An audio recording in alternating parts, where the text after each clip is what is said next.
നമസ്കാരം. വളരെ സുപ്രധാനമായ ഒരു വാർത്തയിലേക്ക്. ശബരിമല ദർശനം നടത്തിയവരെന്ന പേരിൽ സുപ്രീം കോടതിയിൽ സമർപ്പിച്ച 51 പേരുടെ പട്ടിക തെറ്റാണെന്ന ആരോപണത്തിനിടെ സർക്കാരിന് ആശ്വാസമായ ഒരു വാർത്തയാണ് ഇപ്പോൾ വന്നിരിക്കുന്നത്. സർക്കാരിന്റെ പട്ടികയിലെ 12ാമത് പേരുകാരിയായ ശാന്തി, 48 വയസ്സുകാരിയായ ശാന്തി കഴിഞ്ഞ 3 വർഷമായി ശബരിമലയിൽ പോകാറുണ്ട് എന്ന സുപ്രധാന വെളിപ്പെടുത്തലാണ് ഇപ്പോൾ നടത്തിയിരിക്കുന്നത്.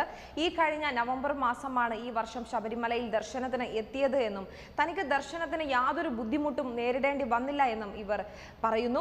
52 അംഗ തീർത്ഥാടന സംഘത്തിനൊപ്പം ബസ്സിലാണ് താൻ ശബരിമലയിൽ എത്തിയത്. ഭർത്താവ് നാഗപ്പനും കൂടെ ഉണ്ടായിരുന്നുവെന്നും വെല്ലൂർ സ്വദേശിനിയായ ശാന്തി വെളിപ്പെടുത്തുന്നു. സർക്കാർ സമർപ്പിച്ചിരിക്കുന്ന രേഖകളിലും ഇവർക്ക് 48 വയസ്സ് തന്നെയാണ് രേഖപ്പെടുത്തിയിരിക്കുന്നത്.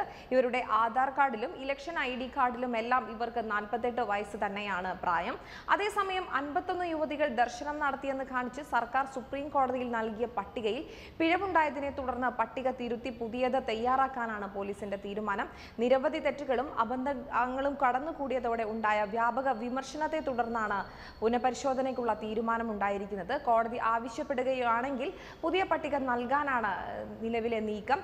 ദർശനം നടത്താൻ അപേക്ഷ നൽകിയവർ നൽകിയ വിവരങ്ങളിലെ പിഴവും തിരിച്ചറിയൽ രേഖയിലെ പ്രായവും മറ്റും കണക്കാക്കുന്നതിൽ പറ്റിയ പിഴവാണ് വിമർശനത്തിന് ഏറെ ഇടയാക്കിയത്. പട്ടിക ക്രോഡീകരിച്ചത് പോലീസ് ആയതിനാലും ആഭ്യന്തര വകുപ്പിന്റെ വിവരങ്ങളാണ് പട്ടികയിൽ നൽകിയതെന്നതിനാലും ദേവസ്വം ബോർഡ് വിഷയത്തിൽ നിന്ന് ഒഴിഞ്ഞു നിന്നിരുന്നു. പിന്നാലെ CPIM പട്ടിക സർക്കാരിൻ്റെതാണെന്നും അതിനാൽ ഉത്തരവാദിത്തം സർക്കാരിനാണെന്നും പറഞ്ഞിരുന്നു.